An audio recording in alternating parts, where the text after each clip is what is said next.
Welcome to today's discussion training on inventory safety stock.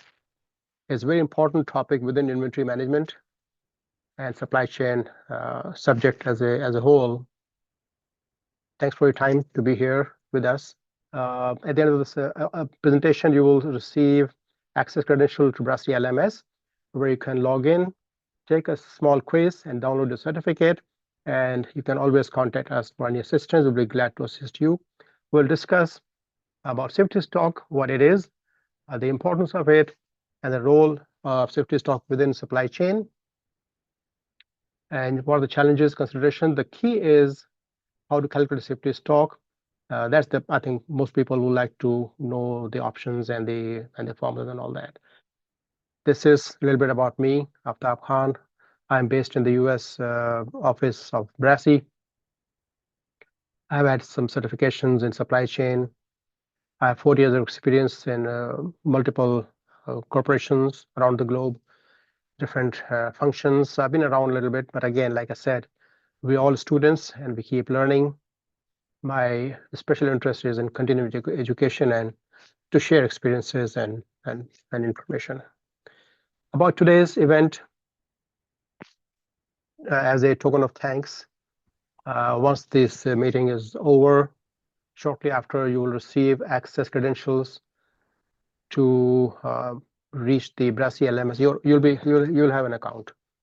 You will receive by email your ID and password. Those of you already have an account, they will just see this course added to your account. Those who are brand new, you will get an email with your ID, password, and you can access. And the URL, of course, you will access, and you will see this course where you can download today's presentation, course materials, the handbook, take the quiz, and download your certificate, inventory management certificate. That's all complimentary. Okay. If you have a question, there's a link there in the button on the home page of screen. Contact the instructor. You click that and send a message, and we will get the message. Myself or some other instructor will be very happy to respond to you. That's for just the introduction. This is today's quite a bit, tall order. We'll try to wrap it up, but we'll try to spend more time on the actual meat that's really bothers people, which is this, how to calculate safety stock, different methods. The rest is about information, very important, of course, just to sharpen our thinking. But this is where a lot of people need help, how to calculate, what are the factors, and so on and so forth. These two, 5 and 6, are the key. Okay. But any questions about any aspect of safety stock, inventory management, supply chain, generally speaking, feel free, speak up, unmute your mic, and use chat. Chat maybe perhaps may not be able to look at all the time. So it's best if you just, raise your hand. You have the link to raise hand, or just speak up, all right? That'll be great. So today's we'll discuss what is safety stock, what is important, and its role in supply chain. What are the challenges and considerations? How to calculate? We'll spend a little bit more time on that. And the audit point, which is a lot of people don't even really realize that you need an audit for safety stock. Very important point. And about further learning, what you'll get from today's participation, and your feedback form. All these things we'll discuss later on. So what is safety stock? Safety stock, as we have some idea, I think. If not, then please ask. You can ask simply, why do we have safety stock, and why it is so critical? Life is all about change. Change in a good sense is great. You change your computer, you change your desk, you change your dress, you change your cell phone. That's your choice. But sometimes change is imposed upon us, which is variability, which we really don't expect. So safety stock is all about variability. If you go back to our courses, we talk about the 3 V's of supply chain management: variability, velocity, and visibility. So variability is the one that we want to address here. Things change on you, and you want to make sure that your promise, your commitment to your customer is still kept intact. So that's the whole thing. Safety stock is a buffer or decoupling element between your supply and your customers. So you commit to your customer certain delivery and quantity. Now you also are committed by your vendor, your supplier, your factory, your agent. If that happens on time as promised, there's no need for safety stock, but that doesn't happen all the time. You know that things happen, things change. That's why you need to have that buffer, right? Demand can exceed against forecast. You forecast 100, it turned out to be 120 actual. So how do you feed that? Delay supplies on both ends, the front end and the back end, right? So the demand changes. That's why we have safety stock, the buffer between your commitment to your customers and your supply coming from your factories or from your vendor if you're purchasing something. So between those two, the variability factor that we need to deal with is why you need safety stock, right? So what is safety stock? Is the inventory quantity that you build into your supply. Now, inventory, just let me place it at the very outset. Safety stock, as we talk about it today, is an element of reorder system, the ERP, Enterprise Resource Planning System, MRP system, material account planning. It rotates automatically. It's not a specific box or batch number that you put away in a separate warehouse. No, it is part of your inventory and rotates on a first in, first out, or whatever system you have, last in, first out. It automatically rotates, so you replace the one with the new inventory that comes in. So it is like different from, why I mentioned that is the other types of safety stock, which is a stockpile. The stockpile is for emergencies that you take out and put away to be taken out only when you need it, and that you have to rotate as it gets close to expiration date and all that, but a different process altogether. So we're not talking about a stockpile. We're also not talking about pre-build of inventory when you have an event coming. Let's say, for example, summer shutdown. Your plant shuts down for a month, so you start pre-building to sustain supplies to your sales while plant is closed. Those two, the inventory build, pre-build, and stockpile are different. We talk about when we take safety stock, by default, you understand the safety stock is your MRP element, and it is built in and replenishes with every order. So that's just want to make it clear. The root for safety stock is, remember the OTS, on-time shipment process that we discussed in our studies? So if you order 100 units, or you have an order from your customer, let's say, sorry, you ordered from your vendor 100 units to deliver on day 15, this could happen. Scenarios. Scenario one, well, hunky-dory, wonderful, perfect life, you will receive 100 on day 15, right? Both quantity and time is okay. No need for safety stock, but that doesn't happen all the time. It is quite possible that you receive 90 only on the correct day, but you missed quantity, time is okay. Here you will be short. If you're committing to your customer in return, expecting to come to arrive on time, you're short 10 on that. You can't supply. That's when you need safety stock. Or what could happen is that it came in, there was a delay, right?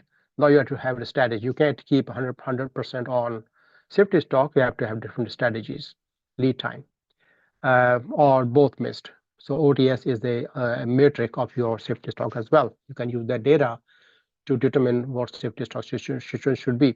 Now, having said that, the data that goes into safety stock is lead time and quantity. Now, lead time, very important to understand. Safety stock is an element of inventory, right? So if you want to create safety stock, if you didn't have one before in your company, you want to get an approval, you have to justify why do you want so much safety stock. It costs $1 million or rupees or whatever currency you're using, euros, pounds, and you have to go for approval process. You want to increase safety stock. You had 10, you want to make it 15, you have to justify.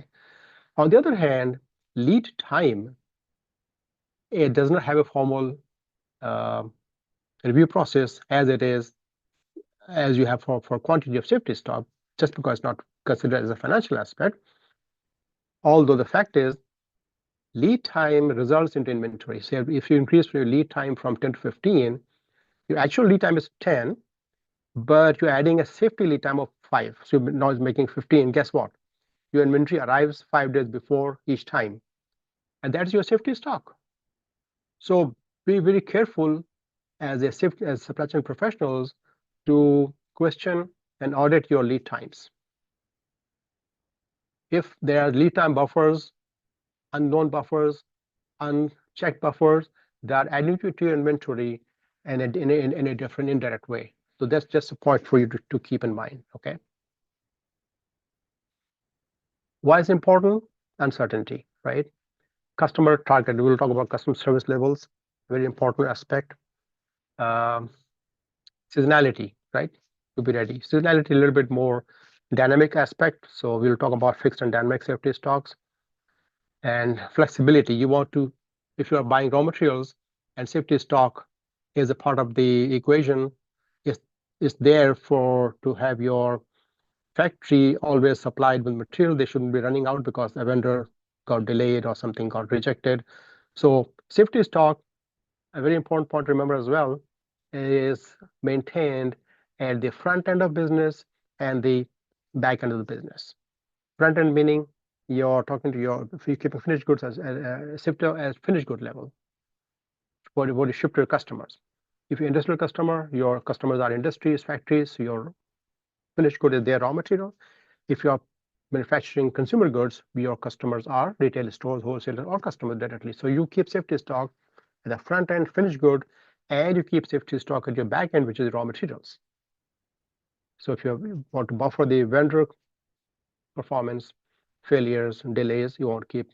So two ends, back end, raw materials, and supplies, components, packaging material, etc., etc. Front end, your finished good. In between is work in process. You don't keep safety stock and work in process because scheduling and skill stability, they all take care of an variation within the manufacturing process. You may keep safety stock for key ingredients at a as a pre-finished or work in process level. That's very specific. If you have a concern that this pre-manufactured part could fall short, so that's very specific. But generally speaking, when you talk about safety stock, we talk about two things: raw materials or finished goods, and they both depend on variability, inbound variability and outbound variability, right? So flexibility here to maintain your flexibility in manufacturing, equilibrium balances, supply and demand, risk mitigation, of course, proactively manage risks rather than just waiting for bad news to happen. Uh, Efficiencies. Efficiency, of course, is a two-sided concept. When you read efficiency, think about cost. It is cost, right? So when you increase safety stock, you are actually in spending more money. So efficiency goes down, but you're gaining on the customer service side and manufacturing operation side. So there's a gain to be had in exchange of a cost of inventory. Resilience. This is a like term used for your ability to continue operating in the face of exigencies and issues. So please stop me at any point you like to ask a question, right? I'm not sure if I'm looking at the chat all the time, but yeah, so just speak up, please. All right, the role of supply chain is to buffer demand variability, buffer disruptions, availability, like we discussed, it can be in quantity and could be lead time variability. The standard lead time was 10 days, and this time it showed up after 12 days. So those 2 days you need to have inventory and safety stock to buffer that. Unforeseen events, you bought something, it came on time, but there was a rejection. Quality control came in and they found a mismatch in specs, and they said, okay, we can't use it until it's clarified. It goes into hold or rejected outright. You have to replace it. Production fluctuations, the schedule changes, and customer service demands. So all those are the role the safety stock plays within a supply chain, right? So it continues. I mean, for the details, I'll just skip that. You can always read that later on. Remember, you'll get access to all this material. Global supply chains, more elements, more factors, more steps, because now you're talking about customs clearance, talking about global logistics, shipping, could be air freight, could be ocean line. Things happen all the time. Global shipping lanes, see what happens. Choke points, see, the key routes around the world, Suez Canal, Panama Canal, and Malacca Strait, all those places where millions and millions of tons of trade passes. And if there's any issue, geopolitical or weather or anything related, uh, disruptions, big time. See, global supply are more exposed to disruption than local domestic supply chains. The simple concept. So you have to be more careful. You may have to place safety stock at different points within supply chains, multi-echelon, right? As a supplier and a local warehouse, importer warehouse, and then so have to be careful. The more safety stock you add, the more cost you're adding, and also the lead time increases from consumption to consume all the safety stock. The more inventory you have, the more time it will take to pass through it, and that also impacts your shelf life. If you have limited shelf life, each additional week of safety stock in terms of supply is eating into your shelf life at the time of shipment. So those of us who deal with shelf lives, as in food, pharmaceuticals, fashion goods, everything has a kind of a shelf life after which it becomes like value reduced or just becomes unusable. So remember that safety stock or any inventory that is there is part of your shelf life. It takes away. Okay. Variabilities, uncertainty, dependencies, currency fluctuations. So these are the additional factors that go into your global supply chain, impacting the need for safety stock. Okay. Now we come to the meat. How to calculate safety stock? So far, any questions, guys? Please let me know.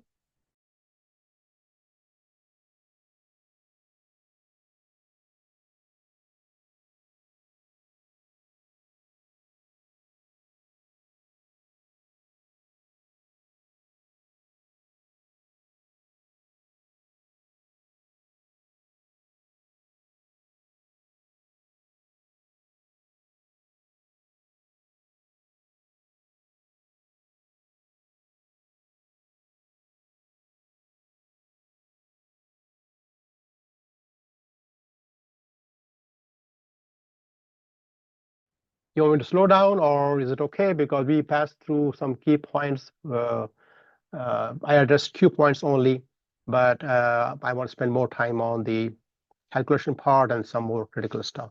Is that okay? It's okay? All right, got it. Thank you. Thank you, Amar. Okay. So, like we discussed, the two key elements that go into any safety stock formula are the variability in quantity and variability in lead time, right? So they approach calculation from those two angles, and we'll look at different approaches, different methods. I'll try to explain the calculations, and that's we will see how it works out. Okay. Fixed and dynamic. Okay. So fixed safety stock is when you calculate safety stock, find it out. Okay, well, that's what we need. Excuse me. So fixed is when you determine safety stock quantity, put that in your MRP element or whatever system you are using, and you make sure that that quantity is always maintained. You do not go below that quantity. You can, of course, that's the whole idea of safety stock, is that you use it when you need it, but normally speaking, you keep your inventory above safety stock level and dip into it only when you need it. That's the whole idea. That's fixed safety stock. Dynamic safety stock is you don't You do not fix a quantity, you fixed a time cover. So there's a difference. Fixed safety stock is like we'll calculate. It turns out to be 10 units of safety stock. There should always be in stock. We should be always moving above that, not below that, unless we need to use it. And then dynamic is, or variable is, that you say, okay, whatever demand is there for the next 12 weeks should be our safety stock. If 12 weeks demand, forward moving demand is low, you will have low safety stock. If you're ramping up seasonality, you will have more safety stock. So that kind of, saves you from carrying too much inventory in low season and too little in high season. So it adjusts itself based on forward demand. But we're not discussing that dynamic right now. It's a different approach to that, because that's based on forward demand and includes part of variability, but it's not really, you don't use that sigma factor that we'll use here. That's the key in flexible demand or dynamic demand safety stock, because that's already built in. Works a little bit differently. Okay. So if anybody has used dynamic safety stock, great, you know what I'm saying. But if you don't, then ask the question. I will give you more material on dynamic safety stock, how to calculate that. But that's not part of the MRB-based safety stock right here. Okay, that's a different approach. ERP system, they do have both options. You can have a fixed one, or you can have variable one or dynamic one. Okay, I'll come back to it. Okay, but let's first. So this is, we have an example here. Before I click on it, let's complete the types. So this is the most common, most reliable, comprehensive way of determining safety stock. The standard deviation and customer service level factor. Right? We'll drill down and see what that means. But let's look at other methods too. General formula. This is people at the thumb of rule of thumb formula approach. This is one. And Heiser and Render's formula. This is another one approach. Then we have the Grizzly's formula, this approach. And then we have the so there are 5 or 6 methods. Now you will choose the method that suits your industry best. Now we'll compare this. So we'll go back and drill down. We have examples of all of these methods in that spreadsheet. So whichever method you follow, just understand that safety stock, like many other aspects of supply chain, is something to manage. You cannot just determine safety stock once, calculate it, and then leave it on autopilot and say, okay, that's good for a year or 2 or whatever, when you come back next. No. You have to keep an eye on it, see how it's behaving. You learn from experience and then adjust and quantify it based on your situation. I'm not saying that you do change every day, but you review the data every month before you come to a conclusion that this is the best model, this is the best approach, and then you use that process and then you audit it every so often. So auditing is different, but before you lock in to if you don't have safety stock process at all, you'll have to kind of learn how it behaves. Calculation is great. The data was fine, but as things change, you might see that, okay, this factor, it doesn't really work well in this situation. So for your business, for your materials, your environment, you have to pick, I would suggest that you pick the standard method, and then you learn how it behaves, and then adjust the quantity accordingly. So it's not a one shot thing. You have to, if you're implementing for the first time, keep an eye on it so that you're not running out of stock or you are not getting too much. Okay. So now let's look into the example. This is what is called the time-phased order point planning, TPOP. And it looks very complex. It's not, trust me. All you're doing is finding out the standard deviation of demand. So you have forecast, you have actual sales. It's based on sale number. You can turn this around and you can make it vendor-based, actual supply orders as requested, and actual deliveries. So you can make it backward, back end of inventory, vendor based, or this is forward, which is customer service finished goods. So it can be raw material, could be finished good, depending on what you put here. So this example is for finished goods. Original forecast was this one, and actual, this was what happened this last year. So we have to have a 1 year, 2 year, 3 year data to work with. So this is last year's data. January you forecast 85, actually happened 80. February you forecast 115, actually said 120. All the variance. So variance is plus minus. You take out the sign, make it absolute number, and the absolute number is this one without the sign. So you take it the mean absolute deviation, or use the standard deviation formula, which is this. You end up with a standard deviation of variability, that number. Right? When you have that number, the next thing you want to look at is what is your customer service level target? Let's say 95%, meaning that out of 100 orders, you want 95 orders to be on time, full quantity shipment.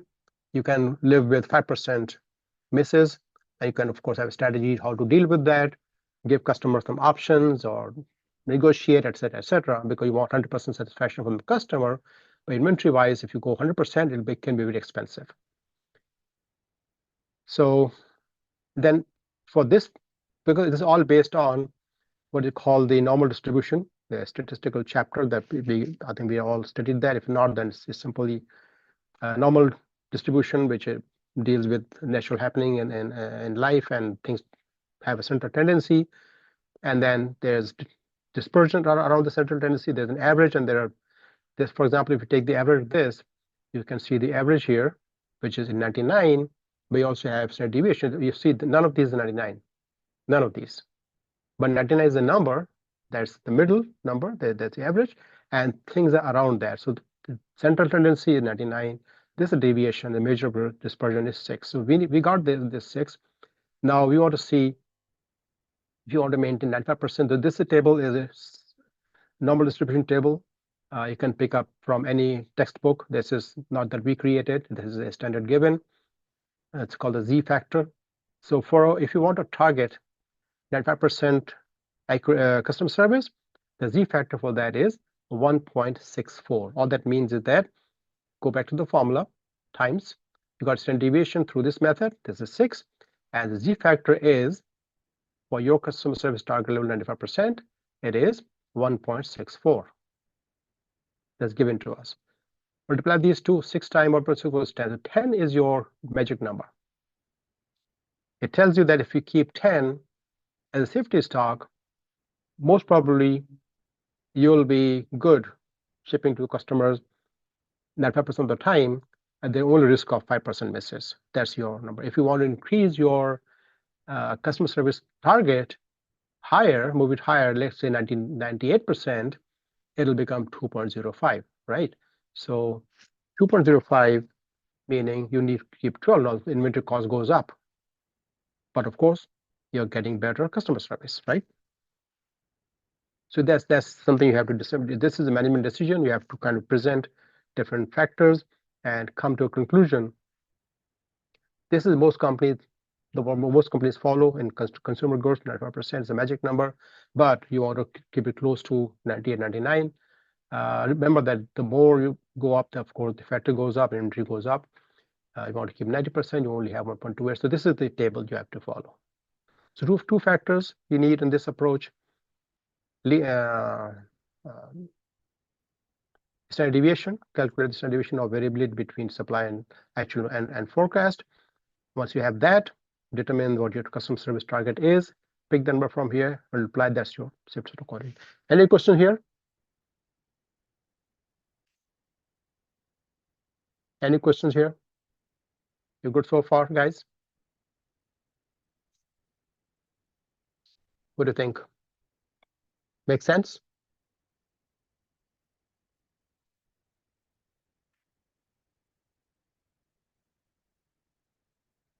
Perfect. Thank you, Faisal. Clear. Faryal, thank you, Faryal. I Thank you, have a Bilal. question here. Yes, please go ahead, Saza. So you have mentioned that that is the mean absolute deviation. Yes. So do we have to calculate the mean absolute deviation over here? Uh, you can use either mean absolute deviation, MAD, or standard deviation. Standard deviation is more accurate, more precise. Uh, if you have the means to calculate this, use the formula, put in the algorithms, that's great. If you can't, then MAD will also work approximately the same. So you can use either. In this case, we are using standard deviation. All right, sir. And the second question is that you have mentioned over here that we have the chart over here for the z value. Yep. Let's suppose that if I want to calculate the z value by myself, so what would be the formula for that? Well, you have to look at the the normal distribution chart, and there's a formula there, but it's not part of the scope of this meeting. But if you pick any stats book or the Google normal distribution, there's a table. This comes from a table which kind of gives you, it tells you the dispersion, right? The standard model of normal distribution is the dispersion, and the more you move from the mean, left or right, single sigma, sigma is the measure of this sine sigma, is the measure of of variability. One sigma covers about 66% of eventualities, probabilities. Two sigma, expand the sigma, two sigma is about 95% or 93% thereabouts. Three sigma is about 98, 99%. See, three sigma here, right here. And if you go beyond that, like we heard about six sigma is not leaving about any chance for any error, which is only 3.4 errors allowed in a million opportunities. So that's your Six Sigma statement. Six Sigma is 3.4 million, 3.4 errors per million, which is like the target. No, not many people need that, not industry need that. It's very specific. Now, see, that's the answer here. For one sigma, you're covering about this much. Two sigma, this much. Three sigma, this much. We are living at 1.64 sigma, which is, so this is the source of this information is the z table. Just Google z table, you'll find it, and it comes from normal distribution calculations. The calculation is given there, and it just talks about the what each sigma covers. That I try to answer your question well, or you need more detailed discussion? I guess I got the answer. And one more question Sure. from your industrial Yeah, experiences. please. As we know, okay, most of us, while working in the industry, we are trying to have the 100% customer satisfaction. So, Mhm. is there any standard that we need to follow for the customer service level that should be like, it should be 100% or it should be 90%, 95%? What is the main standard for the customer level service? Very good question. So customer satisfaction is one aspect of it, and the other aspect is customer service level, CSL, that we were using here, right? This number, CSL. This is more tangible.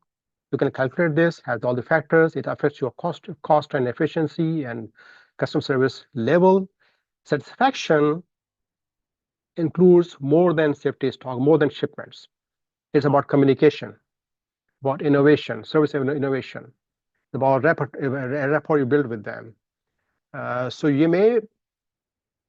company A may have a CSL 95% and very satisfied customer, because there's something that's different, there's an issue, a delay. They manage it so well, they inform the customer beforehand, they work with them, they offer the options, and always with them to help them continue. Let's say that you are supplying raw materials to a manufacturer, you are customer, business to business customer, and they are never short because of you are always ready to help them. Even if there is a net shortage, you just can't do anything about it. You talk to them, explain this situation. So they're satisfied. Okay, we're happy, we're good. And the number maybe 95. The other company B, again B2B business, they're also targeting, and their safety stock does represent 95%, same level, same quality. But when something happens, they are nowhere to be found. You can't access, you cannot reach them. They don't explain to you what's happening.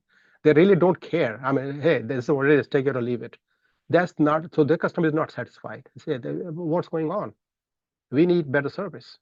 So customer satisfaction is a broader concept and involves more elements than just safety stock. Make sense? You're offering more options, you're offering more communication, you're working with them. And then when they have an issue, you are going beyond your means to help them overcome that. If they, let's say they have a change in schedule, they say, okay, we ordered 100 and you supplied 100, really good, thank you, but now we need 120 within a week. Can you do that? You say, okay, we'll try. You go and do it for them. So that's satisfaction. Did I answer your question? All right, I hope it was good.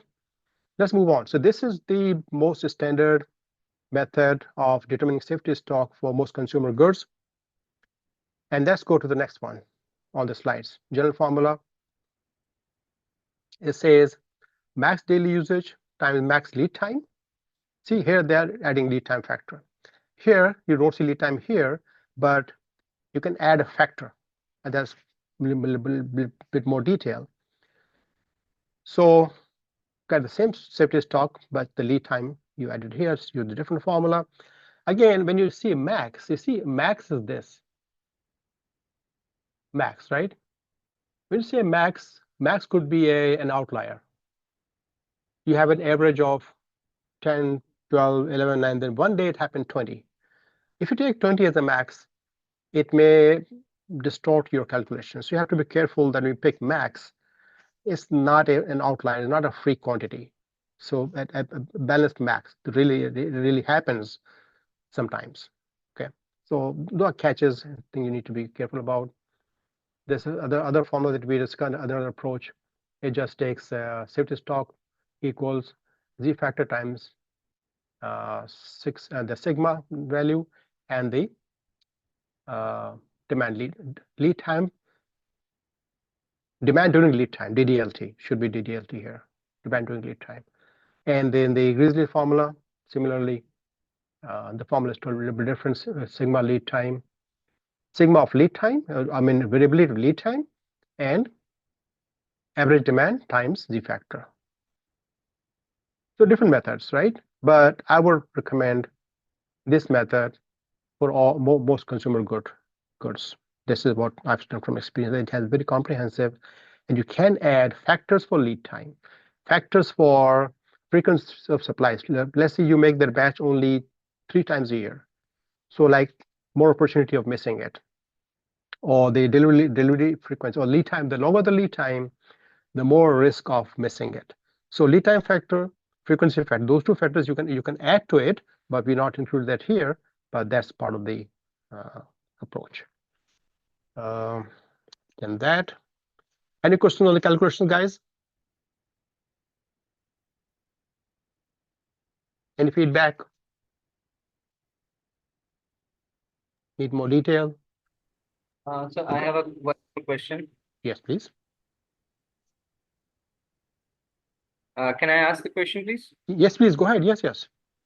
So in the time-based calculation, we haven't used the lead time factor, and we know that a lead time is very important while calculating the safety stock. Yes, you're right. Absolutely. So that's what I said. Lead time factor can be applied.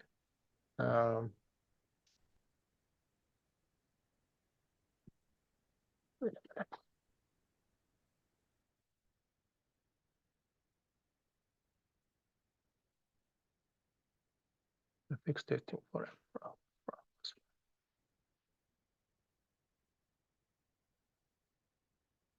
What happened to my spreadsheet? Yeah. I can answer your question right now without having to go through all these. Yes. So in the form that I'm recommending, the standard deviation method, the first one, that is this one. So once you get this number, you can add factors for supply frequency and for lead time. However, this variability is the key. It takes into account all those factors. The actual actual demand was different, or when you're working with the back end, the delivery was different. It takes into account the lead time factor built-in factor, but you want on top of that, you can add a factor for frequency. Normally, let's say your supply of frequency is too low, adding risk of missing it. Once you miss it, you have to wait for so many weeks. Let's say you make it 1.05. And then lead time is long, too long. I mean, 4 or 5 weeks rather than 2 weeks. So the shorter lead time, the more control you have, the more accurate you are at that. So your lead time then becomes, your safety stock then becomes 10 times this, got 12.6. You add that after study, and there's a different formula for that. It's like a little bit more detail, so we didn't include that here. But you do definitely you can add that. Make sense? Yeah, good to go with that. Yep. For you can always add that. You need to do a little bit of research, but this I've seen that this covers pretty much all the eventualities.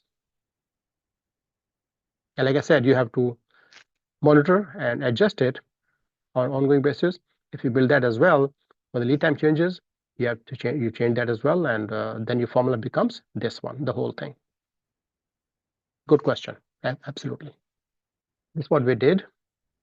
So there are different approaches. We just use the form. We solve all of this in the spreadsheet, and that'll be available when you go to your account and download materials. You'll find that spreadsheet there as well. Good. Use it. Take it back. So here, explain that. Okay, as we move up with our customer service level, of course, we are spending more money, higher safety stock over here. Audit, very important aspect. Most of us, many of us, I mean, really don't even understand that safety stock requires audit as we do financial audits, because safety stock inventory is finance, it's cost. So conditions change over time. Maybe your forecasting has improved. You don't need that much safety stock. Maybe it has worsened because market flexibility, variability, COVID, and all those fluctuations. Maybe you need more safety stock. So a periodic review, even with everything being stable, at least once a year, you need to look at the factors. More frequently if they're very dynamic environment. If you misalign safety stock, of course, if you have too little, you are filling customer service, getting too much, then you are adding too much cost. As safety stock audit. So this is what we'll discuss, folks. We are about time. Sorry for the time lost in the beginning, but I think we caught up. Thanks for your help, and thanks for your great questions. Very, very interesting. And now here it is. So next step for us is that, yeah, I mean, this is our effort to bring continuous learning for everybody. We'll have similar discussions on different topics, supply chain management. Please stay tuned and join us in the next discussions. And from today's reward for joining us today, a little token of thanks from us. First of all, you get 10% discount on your next course you want to sign up with BRASI. You will get 10% discount on any course you want to sign up with BRASI, and that'll be your coupon code. It's valid until August 31st, 2024, next 6 weeks. And the code is, write this in orange, July 24 events. When you sign up, there's a field that says coupon code. Enter this, you'll get 10% discount right away, right? Use that when you are signing up. And your certificate, you'll get credentials after the meeting and log into your account. And there's small quiz, I think 10 questions, simple quiz, just to, for interest. Do that and download the certificate. And please don't forget to review and stay connected on LinkedIn. And that's all I had to say, folks. Any questions, any comments? It's a pleasure to present to you guys. I enjoyed it. We're right on time. Great. Thank you very much. And if no more questions, Knowledge. you are very welcome. Yeah, just my sharing experiences with you guys. I know you are all experts in your field, in your companies, in your professions. It's very good to Thank you, sir. to hear those questions. That shows how much deeply you are involved and your own expertise. Excellent. Thanks for the questions. Thank you again. And guys, we look forward to seeing you again in the future events. All right. Bye now.